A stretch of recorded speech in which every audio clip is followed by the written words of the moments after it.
이 시간에는 누가복음 20장 41절부터 47절의 말씀을 참 선생 되신 예수라는 제목으로 나누겠습니다. 41절부터 44절입니다. 예수께서 그들에게 이르시되 사람들이 어찌하여 그리스도를 다윗의 자손이라 하느냐. 시편에 다윗이 친히 말하였으되 주께서 내 주께 이르시되 내가 내 원수를 내 발등상으로 삼을 때까지 내 우편에 앉았으라 하셨도라 하였느니라. 그런즉 다윗이 그리스도를 주라 칭하였으니 어찌 그의 자손이 되겠느냐 하시니라. 지난 시간에는 부활 논쟁에서 사두개인들이 예수님께 질의멸렬된 내용을 나눴습니다. 막판에 서기관들이 나서서 자기들의 이름을 잃지 않으려고 예수님 말씀이 지당하다고 인정합니다. 방금 봉독한 본문은 그 이후에 일어난 사건입니다. 예수님은 누가복음 20장 내내 서기관들과 대제사장들이 포함된 바리새인, 헤롯 당원, 사두개인 등 이스라엘 지배층의 도발을 모두 잠재우셨습니다. 그런데 아마도 예수님은 더 이상 그들의 가당찮은 모독을 방치해서는 안 되겠다고 결정하신 듯합니다. 어떻게든 위기를 면해보려던 서기관들에게 이제까지와 달리 이번에는 예수님이 먼저 질문을 던지십니다. 사복음서 여러 곳에서 다윗의 자손 예수라는 표현이 나오는데 예수님은 이에 관해 질문하십니다. 이스라엘 사람들이 다윗의 자손 예수라는 호칭을 사용하는 근거는 이사야 11장 10절 말씀입니다. 세번역 성경으로 보겠습니다. 그날이 오면 이새의 뿌리에서 한 싹이 나서 만민의 깃발로 세워질 것이며 민족들이 그를 찾아 모여들어서 그가 있는 곳이 영광스럽게 될 것이다. 이 말씀에서 그날이 오면 이새의 뿌리에서 한 싹이 나서 만민의 깃발로 세워질 것이며 까지를 전반부, 나머지를 후반부로 나누어 생각해 보겠습니다. 전반부에서 눈에 들어오는 내용은 만민의 깃발이라는 표현입니다. 표준 국어 대사전은 깃발이라는 단어를 어떤 사상, 목적 따위를 뚜렷하게 내세우는 태도나 주장을 비유적으로 이르는 말이라고 정의합니다. 만민의 깃발이란 어떤 사람에게든 모두 주어지는 삶의 목적과 방향을 말한다고 생각합니다. 성경은 이를 예수님의 진리라고 말씀하며 그 뿌리를 하나님의 사랑에 둡니다.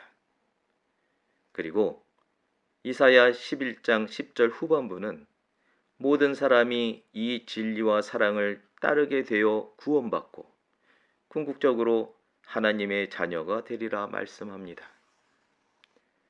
하나님을 아버지라 부르게 된다는 겁니다. 42절에서 예수님은 다윗이 지은 시편 110편 1절을 인용하십니다.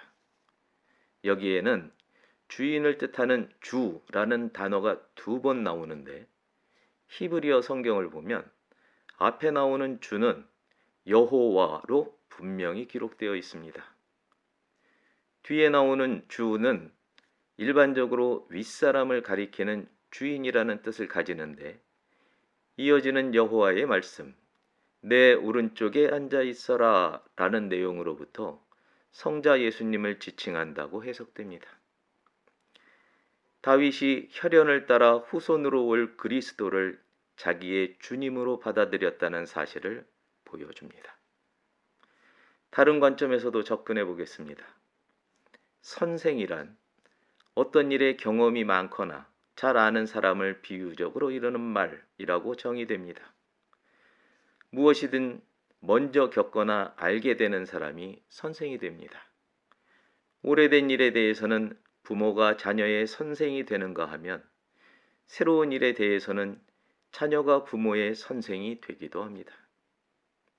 또 아버지란 자기를 낳아준 남자를 이르거나 부르는 말이라고도 하고, 어떤 일을 처음 이루거나 완성한 사람을 비유적으로 이르는 말이라고도 합니다. 어떤 것을 먼저 이룬 사람이 그 다음 사람들에게 아버지가 된다는 말입니다. 학문적 아버지, 기술적 아버지, 영적 아버지 등등을 예로 들 수 있습니다. 이런 예가 아니더라도 자신이 낳은 여식이 왕비가 되면 아무리 부모라 하더라도 황후폐하라는 칭호와 존칭을 쓰는 역사극의 한 장면을 쉽게 떠올릴 수 있습니다. 요한복음 1장에는 세례 요한이 예수님에 관해 한 말이 나옵니다. 세번역 성경입니다. 먼저 27절입니다. 그는 내 뒤에 오시는 분이지만 나는 그분의 신발끈을 풀 만한 자격도 없소. 그리고 30절입니다. 내가 전에 말하기를 내 뒤에 한 분이 오실 터인데 그분은 나보다 먼저 계시기에 나보다 앞서신 분입니다. 한 적이 있습니다. 그것은 이분을 두고 한 말입니다. 나보다 나중에 오시는데 나보다 먼저 계신 분, 이런 말이 됩니다. 족보상으로도 6개월이지만 세례 요한이 분명히 예수님에게 형이 됩니다. 그러나 성령님의 인도로 인해 세례 요한은 예수님이 태초부터 계셨던 하나님의 아들이란 사실을 알고 있었기에 예수님을 주님으로 받아들인 겁니다. 예수님은 어떠십니까? 요한복음 8장 58절에서 이렇게 말씀하십니다. 세번역 성경입니다. 예수께서 이르시되 진실로 진실로 너희에게 이르노니 아브라함이 나기 전부터 내가 있느니라 라고 말씀하십니다. 하나님이 누구에게나 아버지이시듯이 예수님은 누구에게나 구원의 주님이 되십니다. 하나님 나라의 질서는 땅의 질서와는 전혀 다릅니다. 천국은 시간이 존재하지 않는, 오히려 모든 시간이 함께 존재하는, 시작과 끝이 존재하지 않는 세계입니다. 예수님 말씀은 이렇게 해석됩니다. 너희가 입으로는 나를 선생 또는 주님이라고 부르면서 내가 진리와 하나님의 사랑을 말하는데 나를 따르지는 않는다. 오히려 한편으로는 진리와 하나님의 사랑을 배척하면서 다른 한편으로는 말도 안 되게 죄로부터의 구원과 영생을 얻고 싶어 한다. 내가 가진 것을 다 내세우며 살겠다면 스스로 선생과 주인 행세하며 사는 게 낫습니다. 남에게 굳이 선생이니 주님이니 하고 거짓을 말하며 제자인 척할 필요가 없습니다. 예수를 따르면 영생으로, 그리고 예수를 따르지 않으면 영벌로 부활한다는 진리가 영원함을 잊지 않는 여러분과 제가 되기를 주님의 이름으로 당부합니다. 45절부터 47절입니다. 모든 백성이 들을 때에 예수께서 그 제자들에게 이르시되 긴 옷을 입고 다니는 것을 원하며 시장에서 문안받는 것과 회당의 높은 자리와 잔치의 윗자리를 좋아하는 서기관들을 삼가라. 그들은 과부의 가산을 삼키며 외식으로 길게 기도하니 그들이 더 엄중한 심판을 받으리라 하시니라. 서기관들에게 반문의 여지를 남겨두지 않으신 예수님은 거기서 그치지 않고 듣고 있던 백성들 앞에서 제자들을 향해 가르침을 이어나가십니다. 제자들 사이에 누가 더 크냐 하는 문제로 아직도 변론이 그치지 않고 있음을 잘 아시기 때문입니다. 괜한 공명심이 관계를 망칩니다. 예수님은 조심해야 하는 서기관들의 누룩에 관해 말씀하십니다. 46절 말씀은 서기관들의 교만과 허영심을 잘 나타냅니다. 서기관들은 경건을 표시하는 안식일 예배 때나 입을 법한 긴 옷을 그들의 신분과 권위적 상징으로 평상시에도 입습니다. 자기를 드러내려고 그런 긴 옷을 입고 그 옷과는 전혀 어울리지 않는 시장과 같은 사람이 많이 모이는 장소에 굳이 가서 사람들에게 인사받기를 즐깁니다. 명예욕에 사로잡혀 잔칫집이나 회당에서 귀빈석 높은 자리에 앉으려고 합니다. 47절 말씀은 서기관들의 범죄를 잘 드러냅니다. 그들은 돌아보아야 할 과부에게서 얼마 남지도 않는 재산을 갈취합니다. 긴 기도문으로 거짓되게 기도함으로써 결과적으로 하나님을 업신여깁니다. 서기관은 율법학자 또는 율법 교사라고도 합니다. 야고보서 3장 1절의 말씀입니다.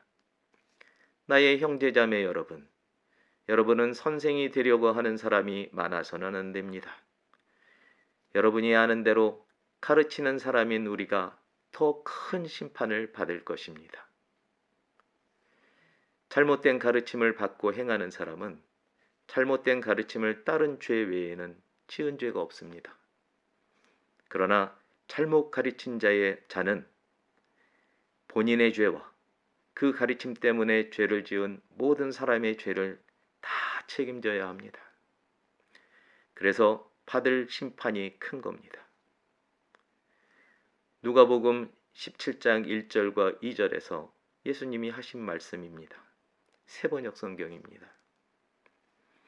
예수께서 제자들에게 말씀하셨다. 걸려 넘어지게 하는 일들이 생기지 않을 수는 없지만 그러한 일들을 일으키는 사람은 화가 있다. 이 작은 사람들 가운데 하나를 걸려 넘어지게 하는 것보다 차라리 자기 목에 큰 맷돌을 매달고 바다에 빠지는 것이 나을 것이다. 존귀한 하나님의 친구 여러분, 선생이 된 자는 제대로 알고 제대로 가르쳐야 합니다. 사사로운 자기의 이익이나 명예에 빠져 허영에 차서도 안 됩니다. 예수쟁이는 큰 자로서 작은 자들을 섬겨야 합니다. 잘 가르쳐서 제자를 자기와 같은 자가 되게 해야 합니다. 그래서 예수님은 제자들에게 성령을 보내시려고 십자가에서 돌아가셨습니다. 이 세상을 다 뒤져봐도 예수님만한 참 선생님이 없습니다. 앞서 가신 예수님 따라 참 제자이자 참 선생의 길 가는 여러분과 제가 되기를 예수 그리스도의 이름으로 축복합니다. 기도하겠습니다.